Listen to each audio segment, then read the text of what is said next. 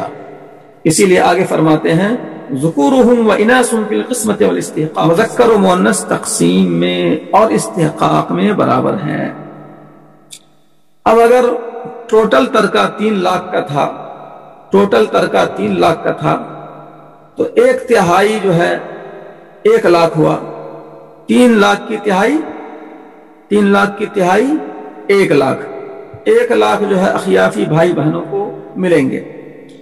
اب اگر 5 اخیافی بھائی بہن، کچھ بھائی کچھ بہن، تو سب کو 5 اخیافی بھائی بہن میں ہر ایک کو کتنا مل جائے گا؟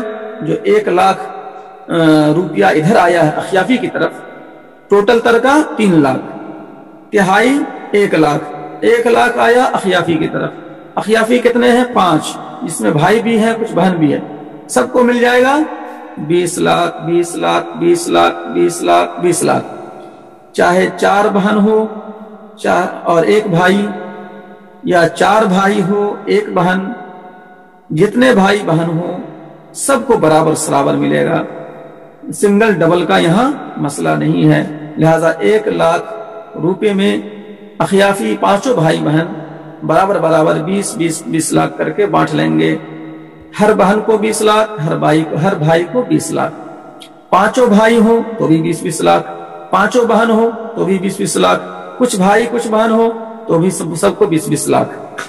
تو یہ ہے تقسیم میں برابر، تقسیم میں برابر، مذکر و مؤنث تقسیم میں برابر، یہ مثال ہو گئی۔ والاستحقاق سوا، اور استحقاق میں بھی برابر، استحقاق میں برابر کی بات آ چکی، 2 بہن ہو تو بھی ثلث ملے گا، 2 بھائی ہو تو بھی ثلث ملے گا، 1 بھائی ہو تو بھی چھٹا حصہ ملے گا، 1 بہن ہو تو بھی چھٹا حصہ ملے گا۔ یہ استحقاق والی بات ہو گئی، یعنی حق، ان کا حق کتنا بن رہا ہے، استحقاق کا مطلب ان کا حق کتنا بن رہا ہے۔ تو 1 بھائی ہو تو بھی چھٹا، 1 بہن ہو تو بھی چھٹا، 2 بھائی ہو تو بھی ثلث، اور 2 بہن ہو، بھائی نہ ہو بلکہ 2 بہن ہو تو بھی ثلث۔ تو استحقاق میں برابری ہے، استحقاق میں برابری ہے، بھائی کی شکل میں زیادہ مل جائے بہن کی شکل میں کم ملے، ایسا نہیں ہے، تو استحقاق میں بھی برابری ہے۔ تو یہ بات ہو گئی۔ اب مذکر کے احوال میں 3 تو ہو گئے، باپ دادا اخیافی، 4 ہی ہیں ذوی الفروض مذکر میں، اور 8 ہیں مؤنث میں، ٹوٹل ذوی الفروض کتنے ہیں؟ 12 ہیں۔ تو شوہر کے واما للزوج فحالتان، بہرحال شوہر اس کی 2 حالتیں ہیں، شوہر کو یا تو نصف ملے گا یا ربع ملے گا، نہ اس سے کم نہ اس سے زیادہ، نصف سے زیادہ نہیں، ربع سے کم نہیں، یہ ذہن میں رکھیے آپ، شوہر کو نصف سے زیادہ نہیں ملے گا اور ربع سے کم نہیں ملے گا، 2 ہی حالت ہے۔ اب نصف کا ملے گا عند عدم الولدی، اولاد کی غیر موجودگی میں، اور اولاد سے مراد بیٹا بیٹی، وولد الابن،